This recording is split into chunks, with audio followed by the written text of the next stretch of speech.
Hey everyone, and welcome to The Explainer. Today, we are digging into a classic Aesop's fable to unpack a really profound lesson about value and, well, possession. It's one of those old stories that might just completely change how you think about wealth itself. So let's just jump right in with this question because it's pretty much the heart of everything we're going to talk about. When you feel the pain of losing something, what did you actually lose? Was it the thing's usefulness or just the idea that it was yours? Kind of keep that thought simmering in the back of your mind. All right, to really get this, we need to go back to the source. We're talking about the classic fable of the miser and his gold. And yeah, it sounds simple on the surface, but trust me, the message it's packing is incredibly powerful. Okay, so picture this. We've got a miser, a guy who has spent his whole life piling up a massive treasure of gold. But here's the twist. He has no interest in using it. He is completely, totally obsessed with just having it. Every single day, like clockwork, he sneaks out to a secret spot in his garden, digs up his gold, and just counts it. That's it. That's his entire relationship with all this wealth. But, a routine like that, it doesn't go unnoticed forever. A thief spots him doing this day after day, puts two and two together, and then one night, poof, the treasure is gone. Now, what's really interesting is how our source material frames this. It calls the thief a redistributive force. It's like a symbol for how the universe itself seems to pull value away from places where it's just sitting dormant and moves it towards where it can actually be used. So the next day, the miser goes to his spot and finds an empty hole. And he just completely loses it. He is totally overcome with grief. We're talking wailing, tearing his hair out, absolutely devastated by his loss. A stranger happens to be walking by, hears all the commotion, and asks what's wrong. The miser, through his tears, explains he's been robbed of his precious gold. The stranger asks a simple question: why'd you bury it in a hole? Why not keep it in your house so you could, buy things? And the miser just screams back, "Buy? I never touched the gold!" And this is where the punchline lands. The stranger just calmly picks up a stone, tosses it into the empty hole, and says, "Well, if that's the case, go ahead and cover up that stone. It's worth exactly the same to you." Oof. And that brilliant, kind of brutal observation brings us right to the core lesson here. See, this fable isn't really about a guy getting his treasure stolen. It's about the deep, deep illusion of possession itself. The key concept we need to understand is something called functional worth. It sounds a little academic, but the idea is dead simple. A thing's value comes from what it does, not just from the fact that it exists. Gold that can be spent on food or a home or starting a business has huge value.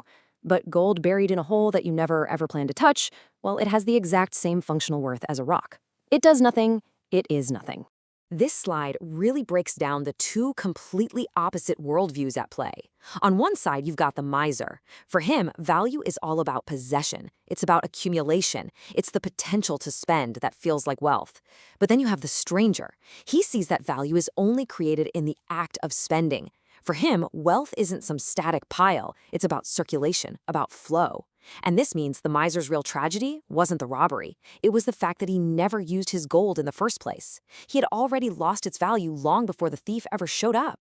And this is where this ancient fable suddenly becomes very, very modern.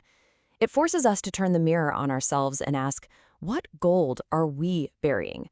What amazing talents, what resources, what feelings are we hoarding?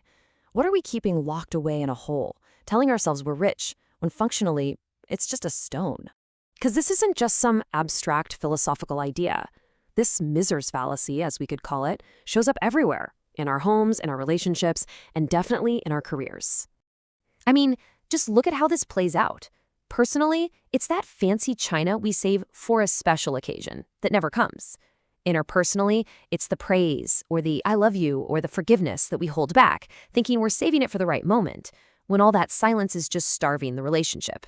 And professionally, oh, that's the brilliant idea you never act on, only to see a competitor launch it 6 months later. In every single one of these cases, the gold we bury becomes totally worthless. What's really wild is that this lesson isn't just about human psychology. It actually seems to reflect a fundamental principle that's woven into the very fabric of the universe. A lot of spiritual traditions talk about a concept of flow, this idea that the universe is always in motion, always dynamic. So to hoard something, to stop its movement, is basically to choose stagnation. It's choosing decay. The whole point is to be a channel for value to move through you, not to be a dead-end container where it stops. And hey, if the spiritual angle isn't your thing, science and economics have a name for this too: opportunity cost. By choosing to bury his gold, the miser wasn't just losing the gold. No, he was losing everything that gold could have become. Every meal it could have bought, every business it could have funded, every bit of joy it could have created. He chose the whole over literally every other possibility in the world. So the takeaway here is absolutely crucial.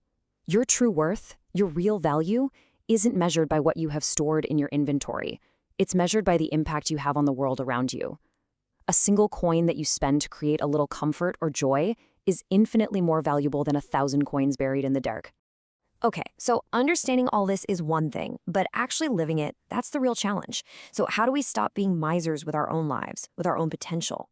Well, here are 4 really powerful mantras from our source material that can help shift that mindset. Think of these as your tools to start digging up your own gold. I am a channel for value, not a container for it. That one's huge. And my personal favorite, I find my security in my ability to create, not in my ability to hoard. Wow, that right there is a total game changer. Let's end on this final thought, because I think it just wraps up this entire lesson so perfectly. Real wealth, true treasure, isn't about clinging to what you have. It's about having the guts to put it into circulation, to use it, to share it, and to let it flow out into the world. So, I'll leave you with this question. What gold are you going to spend today?